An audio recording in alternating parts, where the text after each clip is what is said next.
Into the ballgame is Paul McKeskey, who's become kind of a cult hero in Milwaukee, Tommy. Fred Roberts hits McKeskey at the other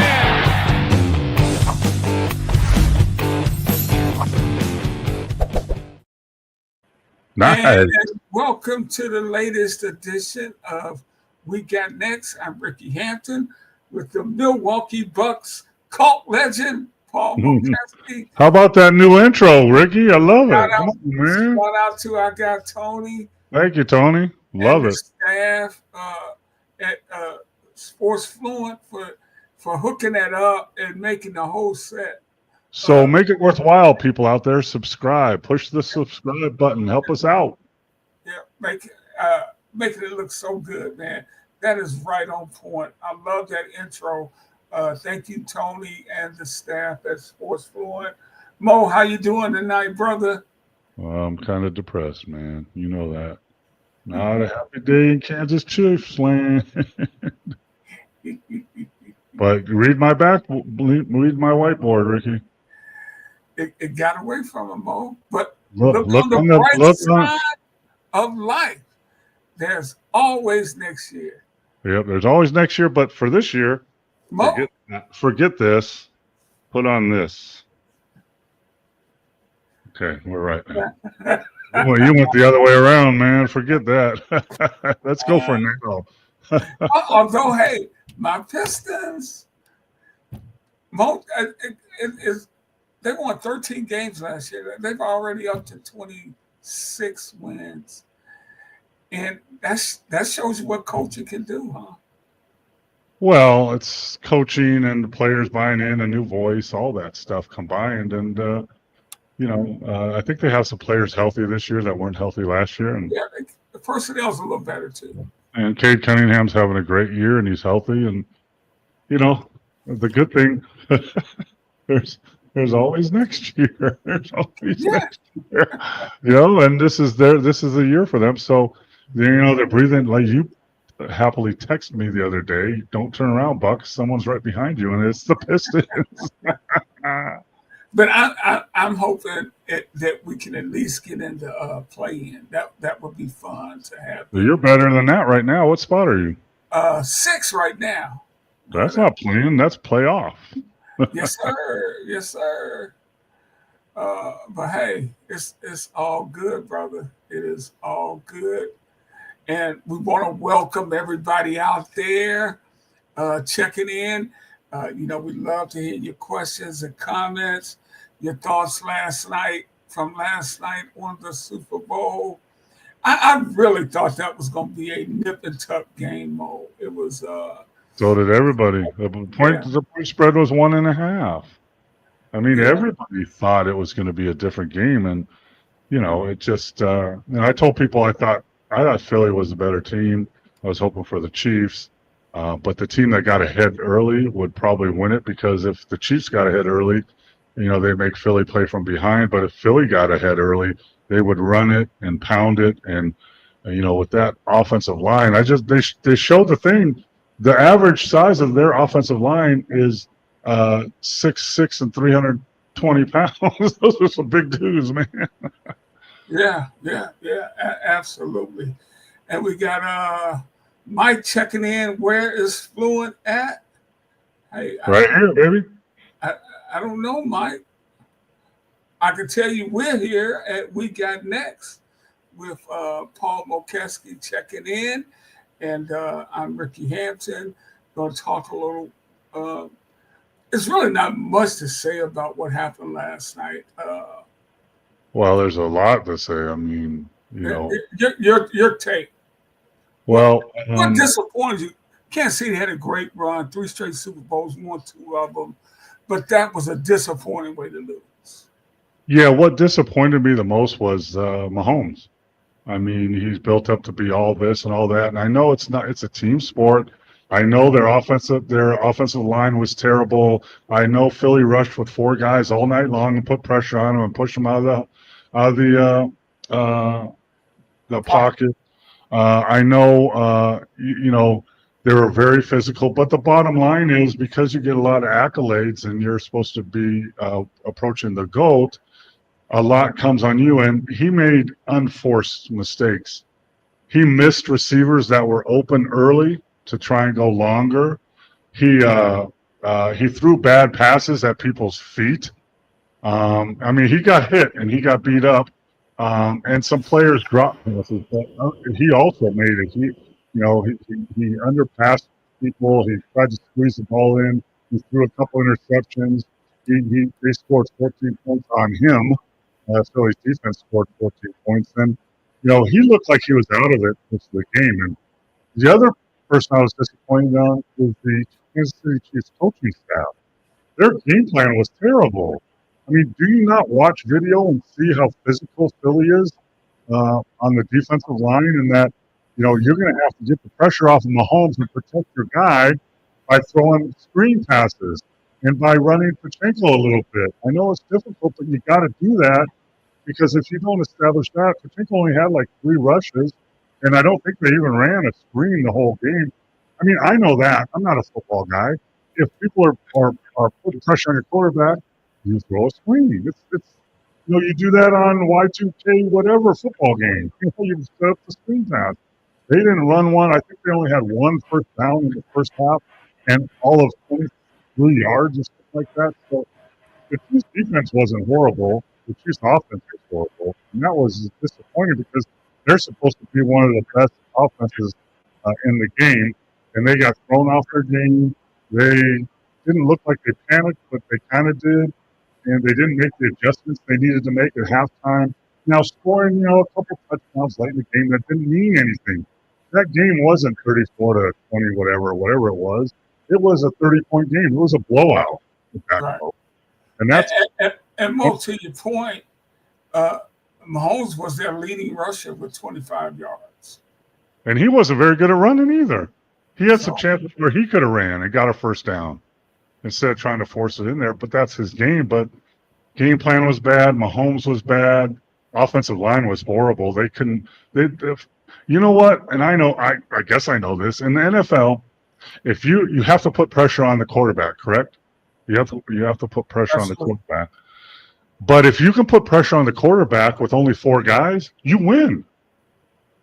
Because there's 7 other guys out there defending the runners and on the receiver. So if you can put pressure on the quarterback with only 4 guys, because usually at this level you got to bring 5, 6 sometimes, even 7 every once in a while, like the Chiefs do. But they didn't have to all game.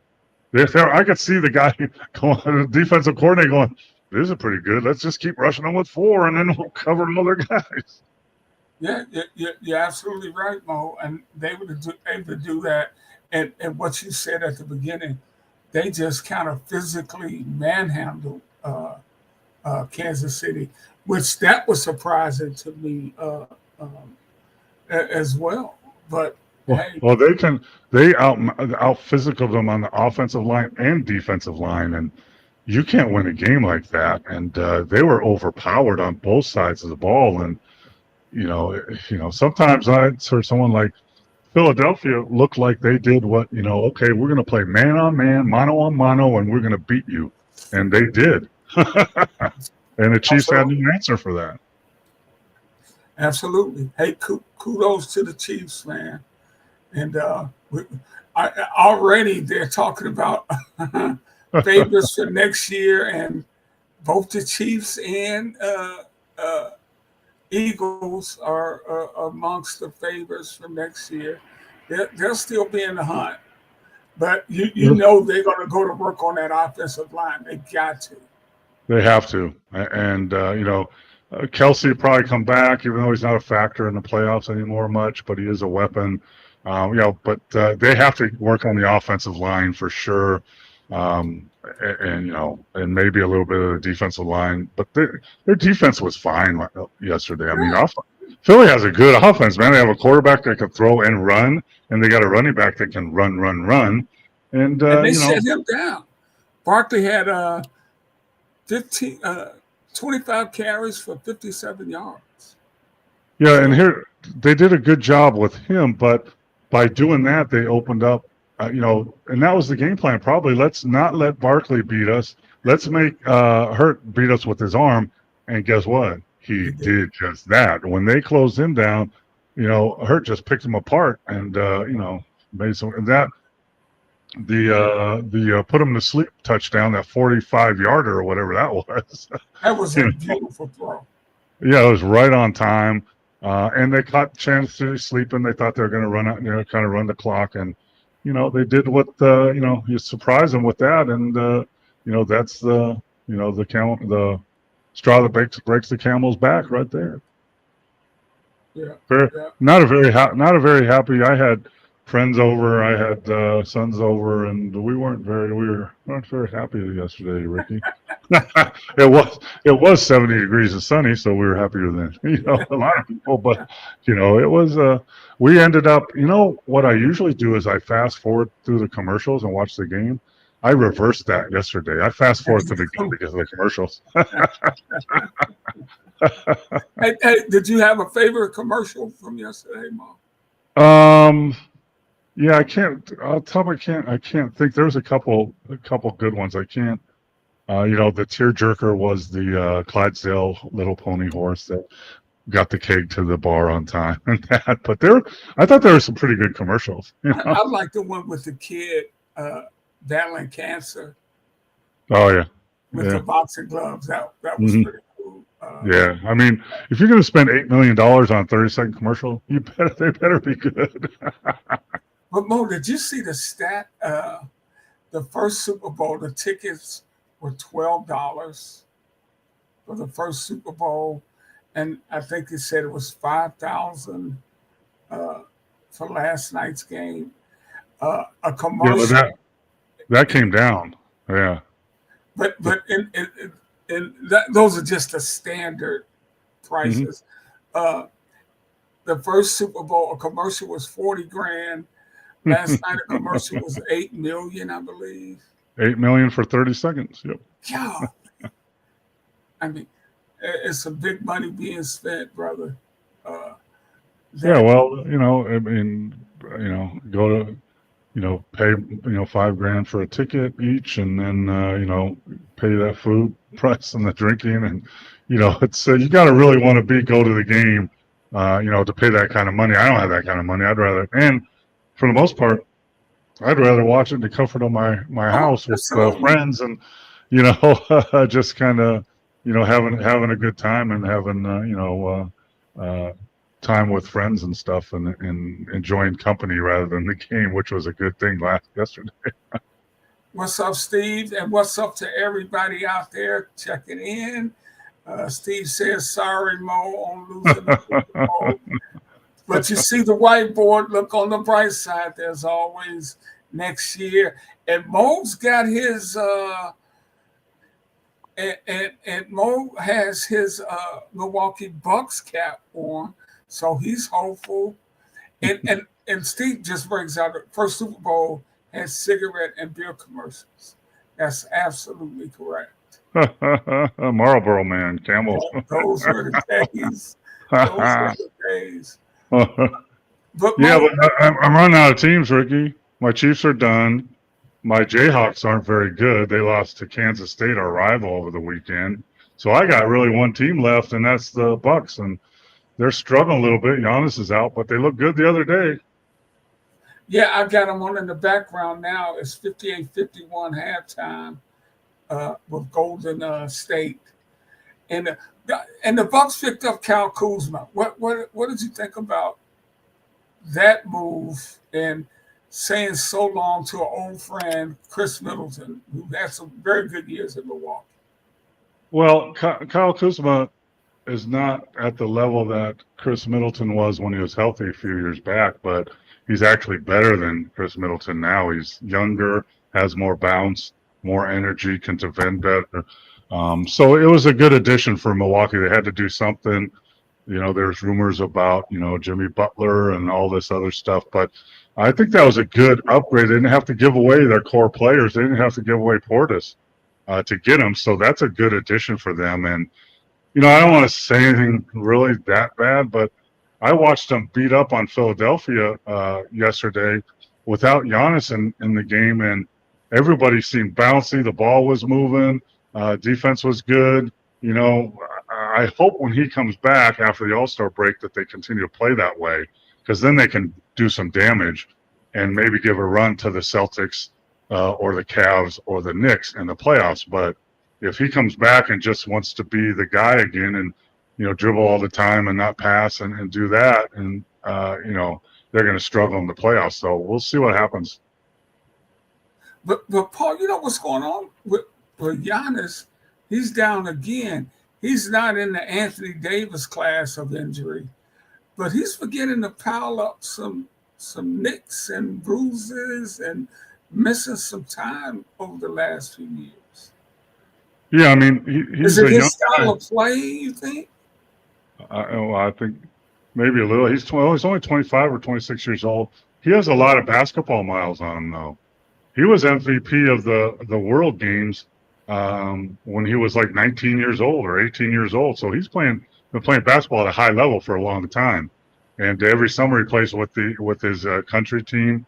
So he's got some mileage on him. But also, he's had a calf problem. He's had a knee problem. I'll say it. I've said it before. He needs to get in better shape. In the shape he's in right now, he's a top 5 player, top 10 player, but he's injured a lot.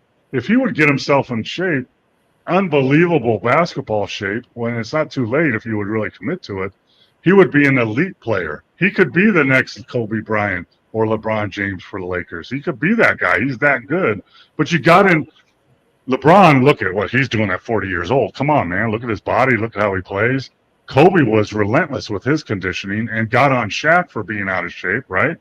So if Luka could go in that and listen to LeBron, I would tell him, hey, just go to dinner with LeBron and talk to him. How does he do it? What does he do? How specifically can you be in shape like this at 40 years old?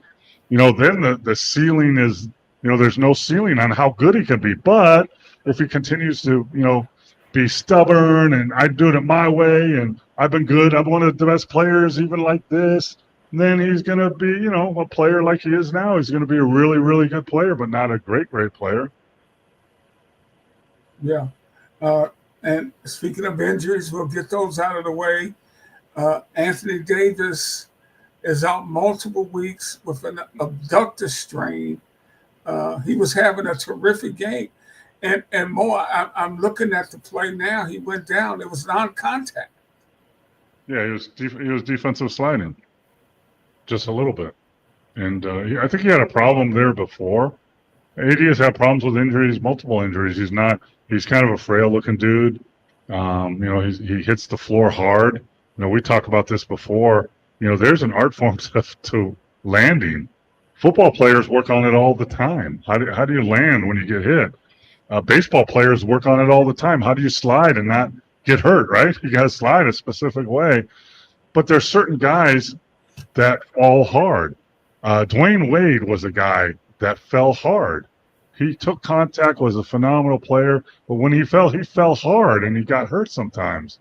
There's just guys like that, and it seems like AD is one of those guys. When he falls hard and tends to get injured. Now, this has nothing to do with this injury, which was a abdominal strain that I think he's battled with before. He was just doing a simple defensive slide, and it's unfortunate because he went in there with a purpose, right? But all the fans in Dallas are all up a roar. Sell the team, fire the GM. You trade Luka, that's our guy.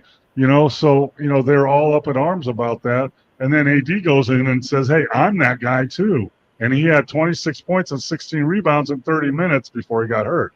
And had a great attitude, and all the other guys on the Mavs were huddled around him. They had excitement again.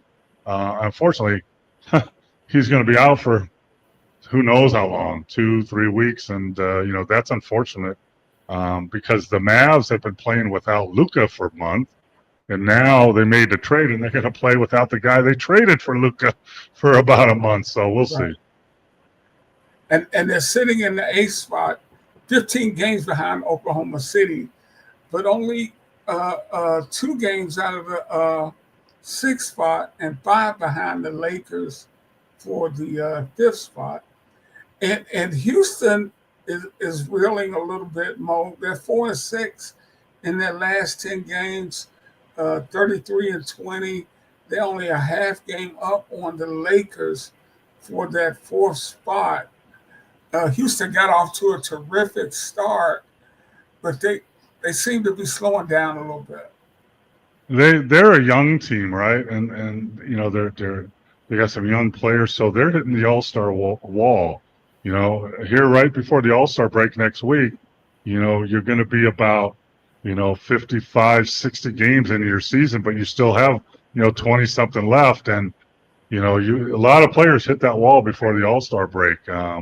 Not only is it a lot of games to play, but then you go, okay, we're going to get this break, but then we still got all these games to play, not even talking the playoffs. So they might be hitting that rookie wall, we used to call it, a little bit, but they have a well-rounded team, and they play tough and they play defense. So I think they'll bounce back. And a lot of times that has to do with schedule and injuries and travel. So, there's so many ups and downs in the 82-game season. Yeah, for sure. They're sitting at 33-20. And Mo, now that the trade deadline is gone, I want to get to the situation with the Lakers. Well, let's start there. It looked like the Lakers pulled off a great deal getting Mark Williams from Charlotte. He's a 7-foot guy, averaging 15 points, 10 rebounds a game. Put him in the middle with Luka and LeBron. They're gonna find him for some dunks and lobs. Only problem, the Lakers had to rescind the trade. Is this a mistake on the Lakers for not I think so. More about Williams? They knew it. I think they knew that he was injury prone, but the mistake they made is they didn't put it in the trade clause. So if he doesn't pass the physical, we can waive that physical and still make the trade happen. They didn't do that. They didn't have that clause in the trade, so they were up against the wall, and thus it was sent back because Luka actually, supposedly I heard they went to Luka and said, hey, we need a big. What kind of big out there that's available would you like to play with? And that's the guy he picked out as his number one because he's young, he's long, he's athletic, he can catch, he can dunk it. Hell, he's averaging like 16 plus points and like 11 or 12 rebounds. Yeah. So he's a perfect fit to throw lobs to. So that was a great move. Lakers gave up a rookie shooter that was a 6'7" wing that can really shoot the ball. They didn't want to do that, but they needed a big. They still need a big. So, they were reluctant to do that trade, but they did it to get the big. But now, when it's reversed, they get the guy they didn't want to give up, the rookie that can shoot. They didn't want to give him up. Connect. They got him back, but at the same time, you still don't have a center. They're playing with a kid that's like a third-year guy that, has averaged 2 points and 2 rebounds his whole career. That's their starting center. So, they're and there's not very many unless you can find a buyout for a Valanciunas or someone like that. That's not going to happen.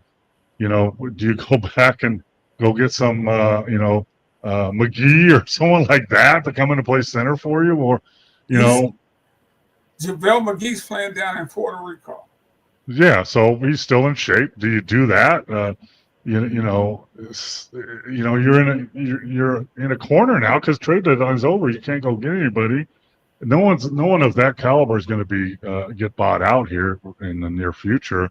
Is there somebody in the G League, maybe a young big that's 7 foot and can run a dunk? But actually, that's who they're starting anyway. So they're in a problem now because they don't have a big, just like some other team that made a trade and got Jimmy Butler, and they still don't have a big player. So figure that one out. Talking about Golden State, does that eliminate them in your mind as serious contenders, Mo? Yes.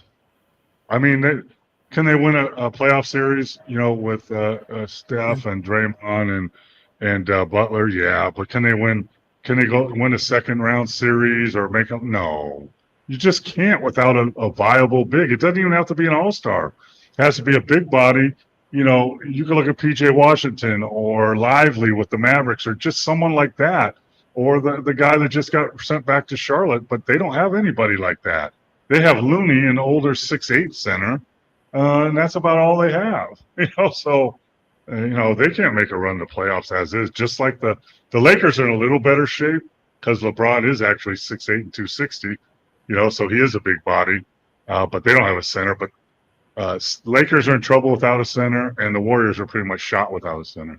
And when you think about the Lakers, who do they always run into and can't beat the playoffs? That's the Joker. Yeah, the one of the biggest bigs in the league.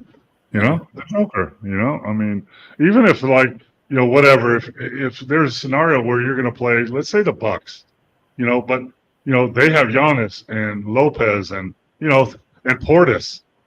The Lakers don't have anybody like that.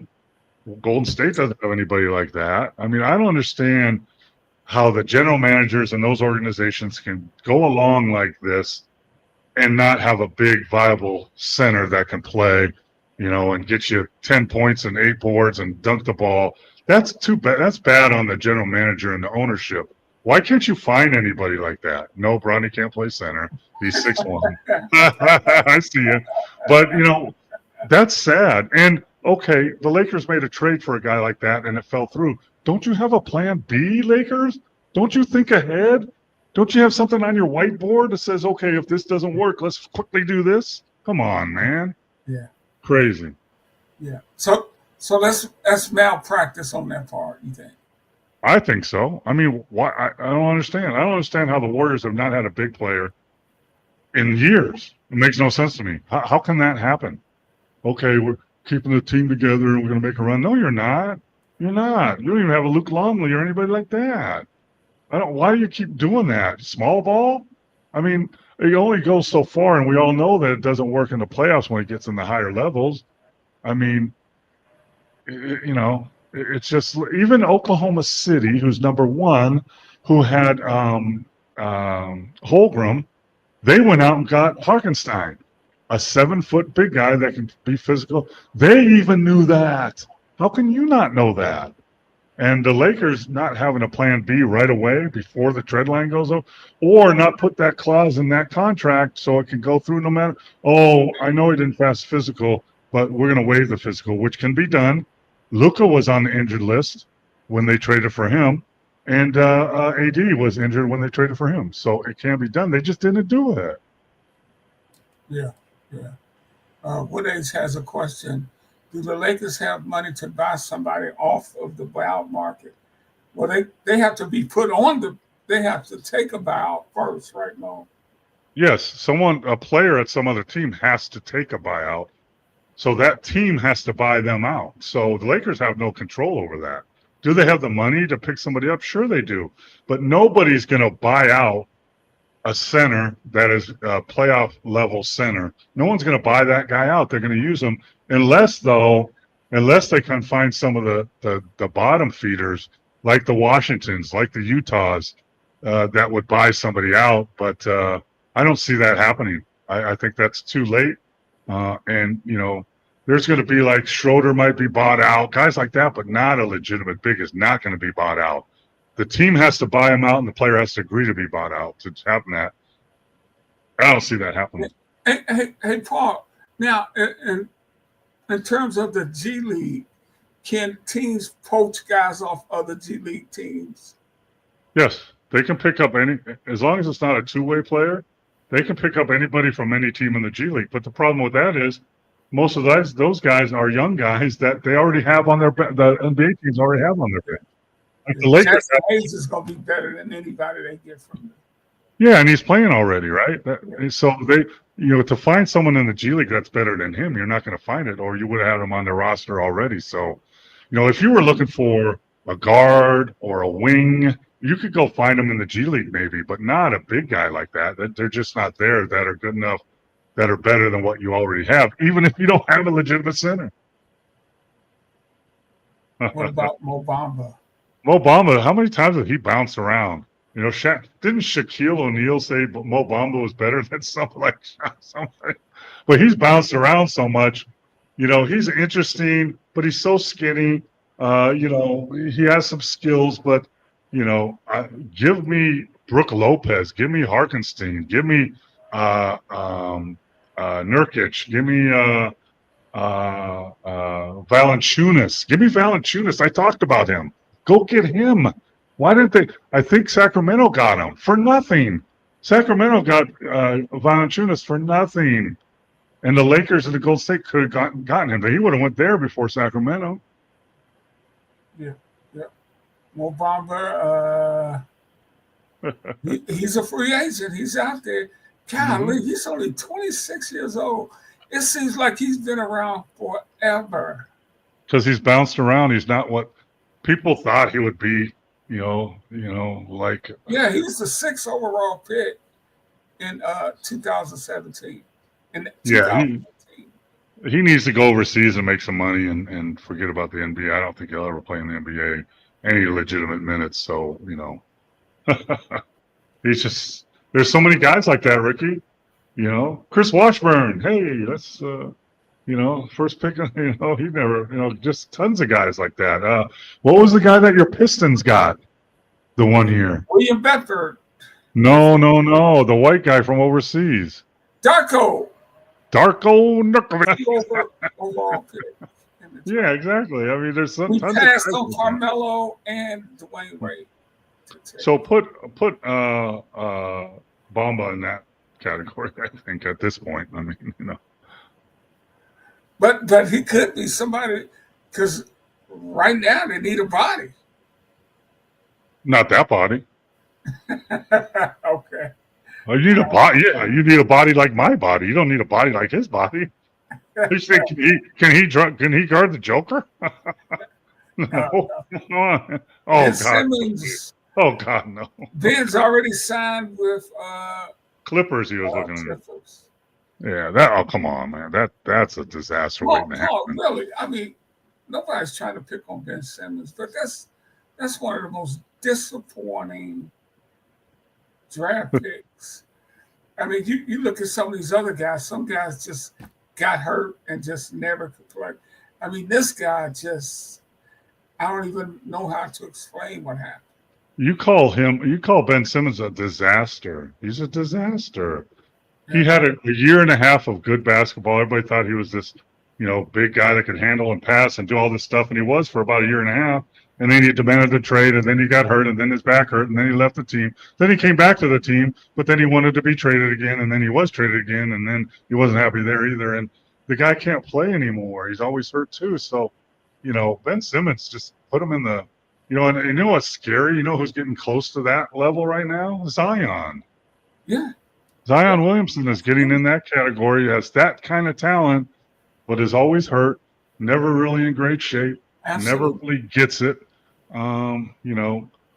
They talk about, you have talent. There's talent everywhere. There's talent all over the place, but you got to do something with the talent.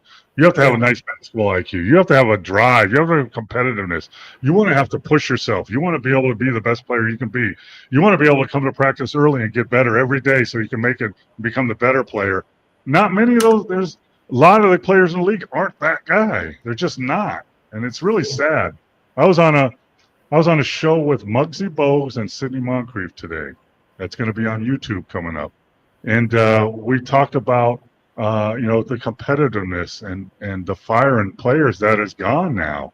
I mean, you're talking about Muggsy Bogues, who grew up in a terrible neighborhood, actually as a kid was shot with a shotgun and by an old guy that was pissed off because some of the kids were playing in the neighborhood. Then led Dunbar, but he's only 5'5", and then battled his height all the time and became a really, really good NBA player because he has that drive in him. You can't tell me no.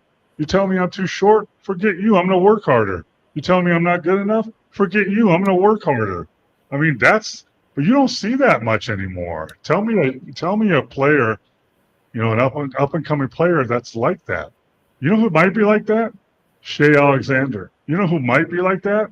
Wembyamba. Those guys are like that. You know what, though? You know what they have in common? They're not American. Yeah. Just saying. Yeah. That goes back to your point about the European game taking over. Hey, you mentioned Muggsy, man. You know what kind of, you were a teammate of Isaiah Thomas. You know what kind of competitor he is and what kind of ball handler. He used to drive Isaiah crazy. He drove everybody crazy. Because he could get right up. Yeah, I remember, and I told Sydney this. I remember Sydney, Paul Pressey, John Lucas, all arguing. No, you bring the ball up. No, you bring the ball up. I ain't bringing the ball up because Muggsy was goal guarding whoever had the ball. They didn't want to. He was and he was strong as heck, but you know he was just tough and he had some skill, and you know there's just not many guys like that in the league you can point out anymore.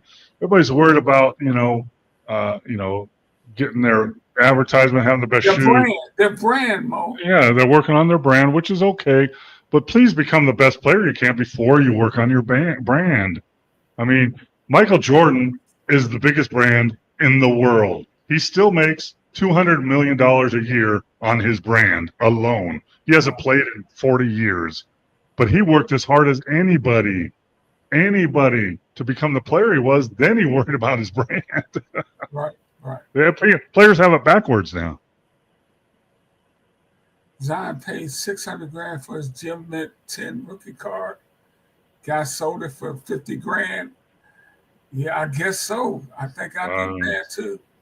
I don't know. I don't know. You know, that's I was talking about. You know, that stock is really down. Hey, Paul, what I was going to ask you. Now that the trade deadline is over, and I know your mantra, tell me who's healthy. But what were the moves you liked? And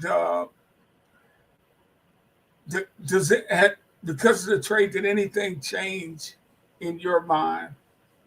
I don't think anything drastically changed. I think the Luka AD trade that everybody was talking about was for Mavericks. I think it helped them in the short term. For the Lakers, it should help them in the long term and give them somebody else, a 25-year-old superstar potentially, that could run the franchise for the next 10 to 15 years.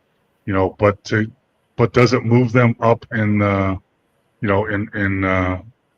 this year or whatever? I don't see it drastically happen.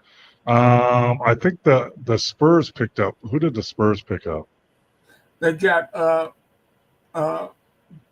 Fox from Sacramento. Yeah, I thought that was because what that does is DeAndre Fox I think he's relatively young. Chris Paul is older and doing a good job at the point. It gives them Fox there for the future, because the only thing you need to do in San Antonio, this is all you have to do. You need to keep Wembanyama happy. That's what you got to do. And I think that helped them to be really a bigger threat in the West and maybe make a run at the playoffs, because you need to make the playoffs this year for the Spurs, or else somebody like Wembanyama is going to get a little disappointed. He already said it last year, I hate losing. So I think that helped them, which will help them in the future, because people are going to want to play with Fox and Wembanyama. So I think that was a trade that really helped San Antonio. Yeah. Speaking of New Orleans, they are 12-40, Paul. Sad. 12-40. That is they're one of the most disappointing teams in the league for sure. What's Philadelphia now? Philly is now 20-32. They've lost 3 straight. They are 22 games out of first place, and what place are they? 12? 2.5 games behind Chicago for the 10th spot. So they're like 12th spot, Philadelphia. And now guess what you heard today? Yep. Embiid probably needs another knee surgery. Oh, yay. I mean, that's one of the biggest disappointments. You know who's going to get hurt there? You know who's going to pay for that, Ricky? Who? I'll give you a guess. Who's going to pay for that? The Colts. Nick Nurse. Nurse will be fired at the end of this year. Watch. And NBA championship coach. Kiss of death. Yeah. He was a few years ago. What have you done for me lately? But yeah, I mean, you know, and I just watched Maxey play. He's phenomenal. Yeah. Max is one of the best guards in the league. He's the closest thing to Shea Alexander as Shea Alexander, in my opinion.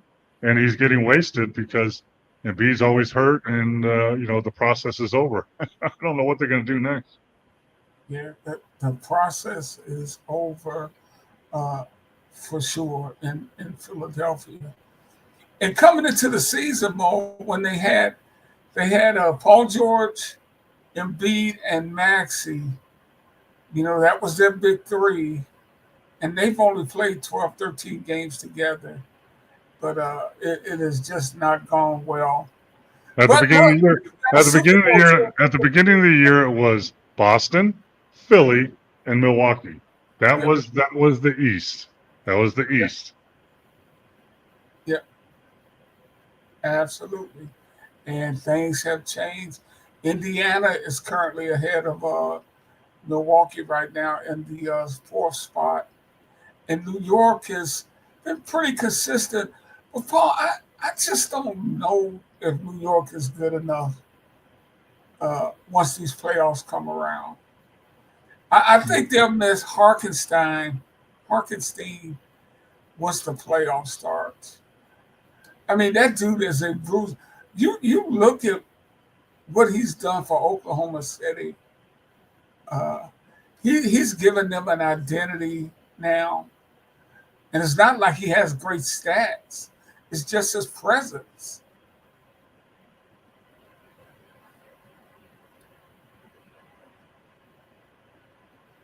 I think Mo froze up on me.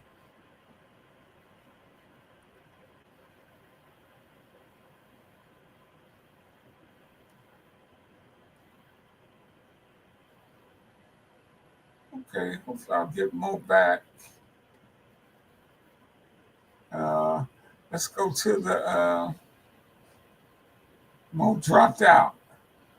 Okay, we'll come back. I'm sure he'll check back in. Lottery for Philly. Yeah, I think you're right, Sand City. Time to trade Embiid. Tough after bringing in George, but necessary. I'm with you, brother. Steve saying Cunningham. Yeah, I'm here in Detroit, and Cunningham has really taken another step with his game and is playing terrific. Turning the ball over a little bit too much. He gets a little casual with the ball, but other than that, man, he's shooting the lights out. And when he doesn't turn it over passing, he gets a lot of assists. So here's Mo checking in now. Hey Mo, you got kicked off. No, I'm on talking. I'm talking. See if you can log back in. Everybody's waiting. Okay. All right. Ah, the beauty of live TV, live streaming, guys. Mo's gonna try to check back in. Let's see. Who's Steve? The Wizards. They they may be worse than the Wizards. May be worse than New Orleans, Steve. What are they now? Uh, let's see what the standings. The Wizards are 9-43. So yep, they hadn't even got to double figure wins yet. So that is pretty bad. Uh, I like the Cavs getting Hunter Wood age. Uh, we'll ask more about that once we get him back. Hopefully, we'll get him back. I'm going to take a moment and send him another invite. Maybe that'll help. He gets a fresh invite. Let's see here.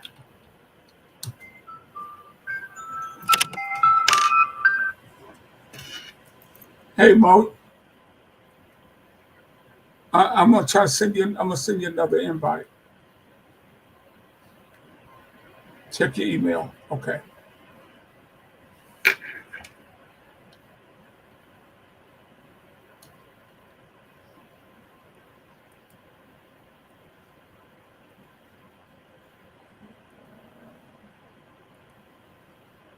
Okay, you're watching We Got Next. Big Mo got kicked off the air. I hope it wasn't the FCC that kicked him off. But I'm gonna stay here a couple more minutes and see if we can get Paul back on and answer your questions. In the meantime, shoot me any questions you may have. Steve, the Lions are drafting. I hope so. More importantly, Steve, let's just get the ones we got and get them healthy. They were good enough defensively until they lost. They just lost the entire starting defensive line and both their starting cornerbacks and a couple of linebackers. They were playing with backups at the end of the year. If they do that, they're going to be fine. But I do agree with you. I think they will address the defense because that offense is going to be dynamic no matter who the new offensive coordinator is, which we already know is going to be Johnny Morton. Let's see. Paul.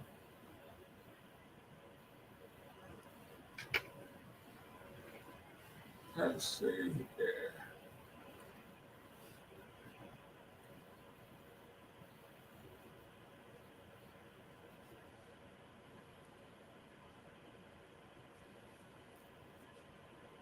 I don't know. Looks like Mo is getting kicked off here.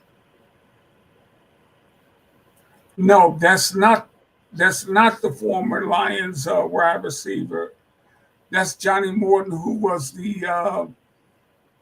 was on the offensive staff with the Denver Broncos, Steve, not Johnny Morton from USC, who paired with Herman Moore back in the day. That's when I actually covered the Lions in the 90s during the Barry Sanders era.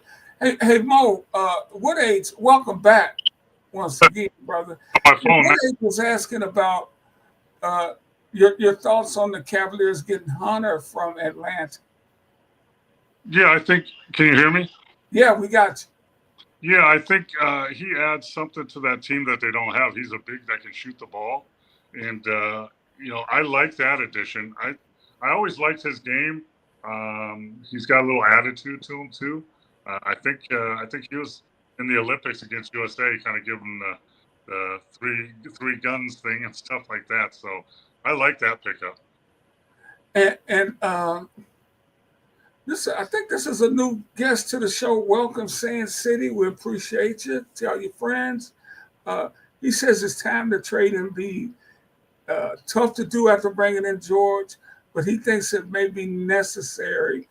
And tell me this, Mo, how much value does Embiid have considering his history issues? I'm sure the Lakers would take him right now. I don't think so.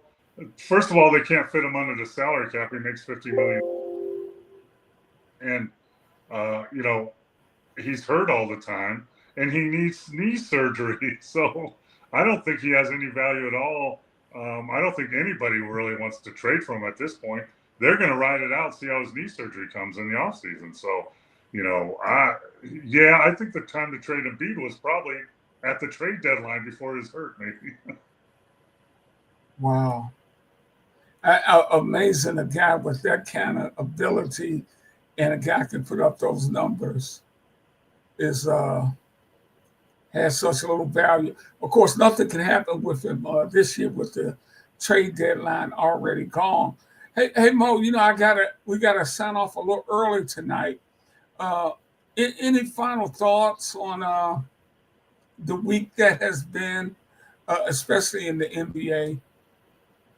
Well, I think, usually at the trade deadline time in the NBA, we hear all this stuff and all these rumors and all these things that are going to happen, and nothing really happens except some second-round picks get traded for some backup dudes, right?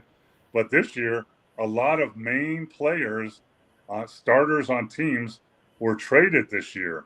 There's so many that I can't even go into, but this was the first year where once the Luka trade was made with AD, two top 15 players in the league, it seemed like all the other teams had freedom to okay, we're going to trade our good guy and this good guy. So I think that was the biggest surprise, that all the big name players that were traded this year as opposed to past years.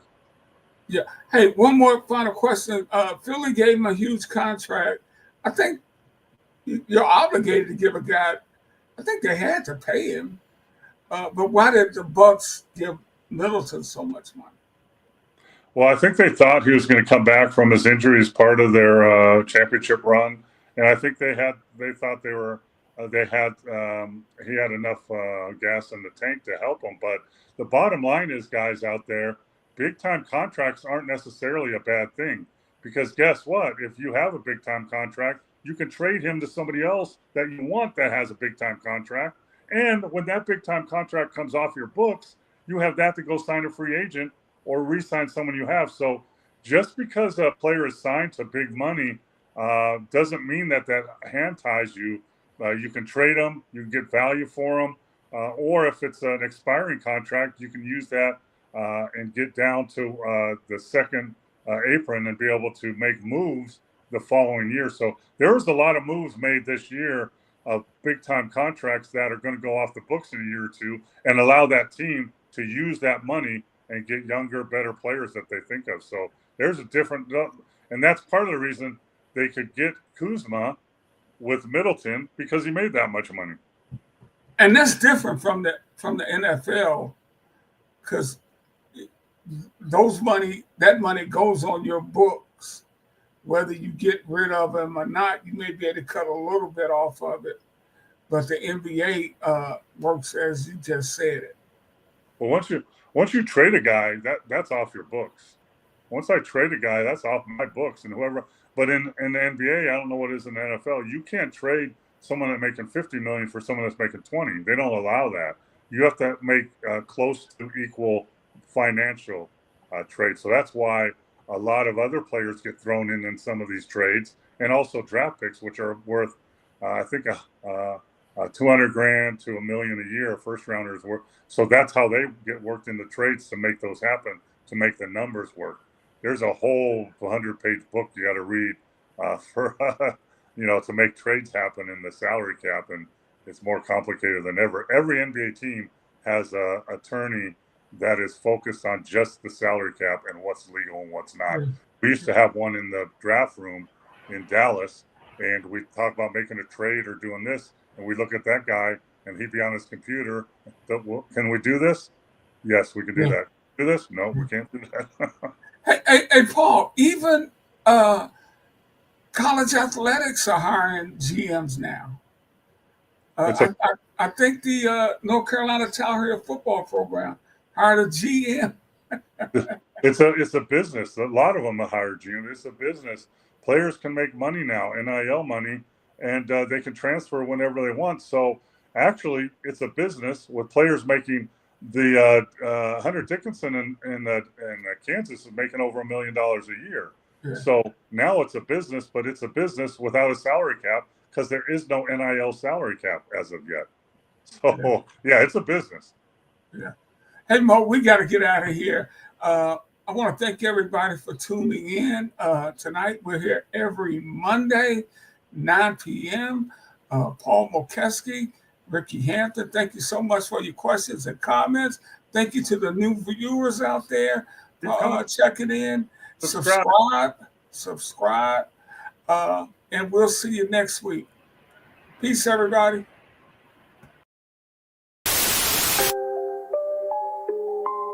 Canada. Put on a suit, drink water, don't drink and drive. Hey, man, call your mother. It means nothing. It means nothing. Nah, they lying to you. It's about the money. Now you're more fluent.